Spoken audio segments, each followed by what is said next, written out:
नमस्कार दोस्तों, कैसे हो आप सब। आशा करती हूँ आप सब अच्छे होंगे। तो ये कल जो वीडियो आपने देखा था मंडे का, तो उसी के बाद का है, ये शाम के टाइम का मंडे का ही है। और यहाँ मैं बच्चों का इनका होमवर्क करवा रही थी। तो श्री गई थी, शिवांश तो गया ही नहीं था इस दिन। तो ये तो अपना खेल में लगा हुआ, ये तो बोल रहा था कि मेरा नहीं आज। वैसे भी इसकी आंख भी दुख रही थी, इसे मना ही कर रखा था, मैं कहा तू रहने दे, वैसे भी जोर पड़ा है। और देखिए श्री के पापा तो यहाँ लेटे हुए ही हैं, इनका तो बुरा हाल हो रहा था, इतना कड़ाट हो रहा था इनकी आंखों में। इन्हें बुखार भी हो गया था, बाद में फिर बुखार की दवाई लेके आए थे। और हाथ तो मेरा भी बार बार जा रहा आंखों में, क्योंकि मेरा ना खारिश सी होनी शुरू हो गई थी इस दिन।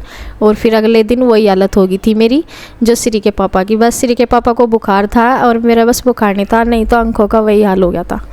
और यहाँ आरू भी बैठी है और दीदी भी, तो ये भी खेल रही है यहाँ पे। और श्री अपना जो है वो कर रही है। और देखिए यहाँ जो ये मलाई रखी थी इकट्ठी हुई, तो ये मैंने संडे को तो पका कर रख ली थी, और ये मंडे को फिर मैं इसे अच्छे से पका लेती हूँ। तो जब एक बार पका लेते हैं ना, मतलब गर्म कर लेते हैं, तो ये जम जाता है फ्रिज में रख के।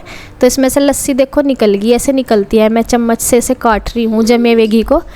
तो ये जो है नीचे जो है लस्सी निकल गई, इतनी सारी लस्सी देखिए अब भी निकल गई। और इसमें से जो घी आ जाता है साथ में, वो ही मैं चम्मच से उठा के भिगोने में ही रख रही हूँ। तो इसको जो है फिर ये मंडे को ही पकाती हूँ मैं, तो अच्छे से पक जाता है, मतलब ज़्यादा टाइम लगता। अगर इसे डायरेक्ट पकाओ तो देखो ये इतनी सारी जो लस्सी निकली ना, फिर इसमें इतना गैस हो जाएगा बेकार भी, और टाइम भी लगेगा, और क्या नाम घी भी जल जाता है इस साथ साथ में। अगर लस्सी को फूक उसे जलाने के चक्कर में फिर घी भी जल जाता है। अगर लस्सी निकल जाए ना तो वो जल्दी भी पक जाता है और अच्छे से हो जाता है, मतलब कच्चापन नहीं रहता। और तो देखिए अब ये थोड़ा सा और बस ब्राउन सा हो जाता है, तो फिर घी अच्छा पकने लगता है, मतलब इसमें एक चमकीला सा होने लगता है। और देखिए मेरा जो है ना, मैं काम तो ज़रूर कर रही हूँ, लेकिन इस शाम को आते आते ना मेरा बार अपने आंखों से परेशान होने शुरू हो गई थी, मतलब खारिश होने लगी थी, और बार बार मेरा ना चाहते हुए भी हाथ आँख में ही जा रहा। और देखिए घी ये पक गया है अच्छी तरह से, और इसको मैं छान लूँगी। कुछ तो इसमें डिब्बे में थोड़ा सा ही पहला था, और मैंने उसी के ऊपर इसमें छान लिया। तो ये जो है इसमें जो लस्सी बचती है ना, जली हुई लस्सी, तो वो मैं इसमें वापस कर दूँगी। और इसमें जो है ना वो बूरा मिक्स करूँगी मैं। तो इसको भी पहले से ही हमारे जो घर मम्मी घी पकाती थी ना, वहाँ भी हम शक्कर या बूरा मिला के खाते थे। तो यहाँ मैं बच्चों को भी ऐसे ही देती हूँ बूरा। तो श्री बूरा मिक्स करके खाती है। श्री तो वैसे मतलब शक्कर भी मिला के खा लेती हैं, बहुत अच्छा टेस्ट लगता है इसको। श्री के पापा को भी बहुत अच्छा लगता है, लेकिन बच्चों को दे देती हूँ। और शिवांश तो बहुत ज़्यादा पसंद करता है, देखिए आ भी लिया ये। और मैं इसको बोल के देती हूँ, जैसे शिवांश पूछता है ना कि मम्मा इसको क्या कहते हैं, मैंने कहती हूँ कि ये कलाकंद है, और इसे देसी कलाकंद कहती हूँ। मैं कहा ये देसी कलाकंद है और खा लो। तो देखिए मैंने आरू भी है यहीं। श्री को तो इतना, श्री क्या बोलती है, श्री को ना थोड़ा खट्टापन सा लगता है इसमें, तो ये इतना पसंद नहीं करती। और ये खाती है मलाई के साथ। ये अधिकतर क्या करती है श्री के, वो मलाई होती है ना उतरती है दूध से, वो बूरे में मिक्स करके खाती है, इतना इसे नहीं खाती है। जो ये लस्सी का निकला है ना दूध, उसमें दही से नहीं खाती इतना। और तो देखिए यहाँ बस मैं अब शाम के खाने की तैयारी कर रही हूँ। तो 7 या 7:30 का टाइम हो गया है। तो मैं आलू बना रही हूँ, सिंपल आलू ही, तो बस। और इसमें जो है कसूरी मेथी, श्री के पापा कसूरी मेथी डलवाते हैं। जैसे टमाटर तो मैं अपनी वजह से भी छोड़ ही रखे, कितने ही दिन हो गए टमाटर वगैरह मैं किसी भी चीज़ में डालती नहीं हूँ। और ये नहीं है, श्री के पापा भी बस साथ साथ में बोल देते हैं कि छोड़, ये भी बोलते हैं कि मुझे भी कोई ज़्यादा शौक़ नहीं है। पहले तो एक होता है, ये नहीं है कि महंगे हैं, मतलब चाहे सस्ते भी हो जाए, हम तो तब भी कम से ही डालने लगे। अब जब से ही लगे ना कि ये चीज़ ज़्यादा नुकसान देने लगे, तो फिर मैं डालती नहीं हूँ। और कभी कभी डाल ले तो बात अलग है, लेकिन मैं डालती नहीं। और बस इसमें जब भी मैं आलू बनाती हूँ सिंपल, कसूरी मेथी ला के रखी हुई है, उसको ज़रूर डालती हूँ, वो थोड़ा सा टेस्ट अच्छा जाता है। और घी इधर देखिए मैंने छान के रखा हुआ है, ये गरम हो रहा, अभी इसे ठंडा हो जाएगा तो ठंडा होने के लिए रखा है कि फिर इसे बाद में जब नॉर्मल सा हो जाएगा ठंडा तो फिर मैं इसको फ्रिज में रख दूँगी, इसलिए खुला रखा। ढक्कन भी मैंने इस पर इसीलिए नहीं लगाया हुआ, मैं कहा ठंडा हो जाएगा। और तो बस इसमें सिट्टी आ जाएगी। और मैंने साथ के साथ बना लिया आटा। तो इसी दिन जो है मंडे को कन्हैया भी आ गया था, आया था 2:30-3 बजे के करीब आ गया था। तो पहले तो नीचे ही था, फिर अब मैंने बोला था, मैं कहा यहाँ खाना खा लेगा आके।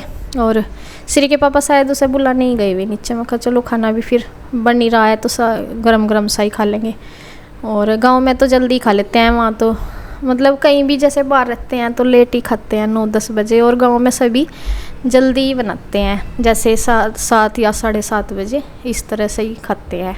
और अभी तक ना तो श्री के पापा आए थे और ना ही कन्हैया, तो मैंने आटा बना के रख दिया था, सब्जी बन गई थी। फिर ये जो वैसे बर्तन रखे थे ना, जैसे कुछ तो पानी पीते रहे बच्चे भी, गिलास वैसे रखे थे, और कुछ ये चीकने हो रहे थे बर्तन, घी गरम किया था ना तो 2 भिगोने हो रहे थे, क्योंकि एक में तो घी जमा वो रखा था पहले से, और गरम मैंने इसमें जो ये है ना क्या बोलते हैं ऐसे एल्युमिनियम का भिगोना, इसमें इसलिए पकाया था मैंने करके, क्योंकि जो स्टील का भिगोना होता है ना उसमें ना जैसे जलने सी लगता है, जल्दी सा ही काला काला हो जाता है, लगने लगता है। तो मैं इस वाले भिगोने में ही पकाती हूँ, एल्युमिनियम वाला जो ये भिगोना है बड़ा सा, मैं इसमें ही पकाती हूँ। तो फिर ये दोनों ही चीकने से हो रहे थे और छलनी छुलनी सब चीकने हो रहे थे। मैंने थोड़ा सा इनके लिए गर्म पानी किया था जिससे कि चिकनाहट सी ख़त्म हो जा।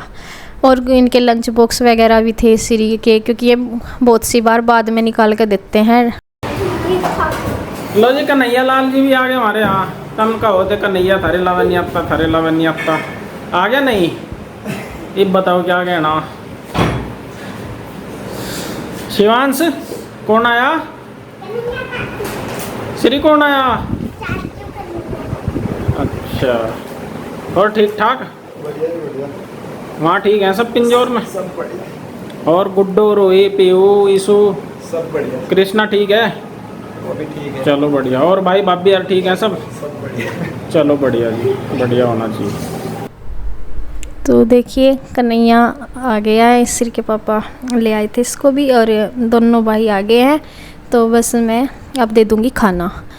और इसके लिए मैं पहले जो है रोटी बनाने से पहले वो जो दही रखी थी थोड़ी सी, तो जो मैं जमा के रखती हूँ दही, तो उसको ही मैं थोड़ा सा वो इस रही से, जो ये हाथ की छोटी रही है, इससे फेंट रही थी पहले बिना पानी डाले ही, क्योंकि अगर पानी डाल के घुमाते हैं ना तो वो इतनी अच्छे से मिक्स नहीं होती, क्योंकि फिर दही अलग और पानी अलग, जैसे दही नीचे बैठ जाती है और पानी जो है वो ऊपर रह जाता है। तो मैं इसे खाली दही को ही पहले फेंटती हूँ रही से, फिर वो अच्छे से मिक्स हो जाती है, तो सारे में को मिक्स हो जाती है फिर पूरे पानी में। तो मैंने फिर ठंडा पानी बोतल का जो फ्रीज में रखी थी उसका मिला लिया, और दोनों भाइयों के लिए मैंने लस्सी तैयार कर ली, क्योंकि वो सब्ज़ी है आलू की। फिर गर्मी तो किसी दिन बारिश होएगी, किसी दिन गर्मी इतनी होएगी बहुत ज़्यादा, तो आज तो काफ़ी गर्मी भी हो रही थी। और बस और रोटी और सब्ज़ी मैं लगा दूंगी दोनों के लिए। और बच्चे तो नीचे ही होंगे, पता नहीं, वो तो नीचे नहीं है शायद, कमरे में ही है, पता नहीं। और ऐसे ही घूमते रहेंगे, तो इन्हें दे दूंगी पहले मैं सीखती और फिर बाद में खाते रहेंगे, बच्चे भी खाएंगे, खा लेंगे, मैं तो खेलते रहेंगे। तो देखिए इनके लिए मैंने लगा दी है, और लस्सी भी मैंने डाल दी है, तो दे दूँगी साथ के साथ। तो बस यहाँ खा लेंगे खाना। और बच्चों को भी मैंने कह दिया ये भी बैठ के, मैं कहा चल खा कर निपटो तुम भी खाना अपना, और क्या। और शिवांश ने पहन लिया अपना चश्मा, वही कि ऐसा बोल दिया था, मैं कहा थोड़ा सा वो रख, नहीं तो फिर ये मोबाइल देखता है कभी कुछ, मैं कहा नहीं तो दिक्कत रहेगी, मैं कहा चश्मा लगा कर रख। तो ये खेल खेल में अपना चश्मा भी लगा रखा इसने, और इसका थोड़ा सा वो भी हो रहा, और तो ये बैठ गया। ये कभी अपने पापा के पास बैठता है और कभी नीचे। तो दूध तो हो नहीं रहा, लेकिन फिर भी लस्सी, दूध, दही, किसी चीज़ की कोई कमी नहीं लग रही मतलब सारा काम उस तरह से ही चल रहा अपना, चाहे कैसे भी करो, चाहे थोड़ी जमाओ, घी का भी जैसे भी कैसे भी, मतलब वो पूरा काम हो रहा है हमारा। तो लस्सी का भी, लस्सी ना जो बाहर की मंगाते हैं वो इतनी अच्छी भी नहीं मिलती, चाहे दही जमा के जो बना लेना वो अच्छी लगती है, और घर की दही जमा लेना, चाहे मोल का भले ही कैसा भी दूध हो, लेकिन जो जमाते हैं ना वही अच्छी लगती है। बाहर से ली हुई पैकेट की दही वो इतना अच्छी नहीं लगती। तो बस यहाँ खा रहे हैं दोनों भाई खाना, और अब मैं दे दूँगी श्री को भी, शिवांश को भी। मैंने बोलती रहूँ, मैं कहा तुम भी खा लो, और निमटा का काम, नहीं तो फिर ये लारे लारे मैं 9-10 बजा दे ऐसे ही करते करते। और देखिए ये भी बैठ गए और बस कन्हैया तो चला गया था नीचे ही खाना खा के, और अब बस यहीं लेटे हैं। तो बस आज का वीडियो यहीं तक, धन्यवाद।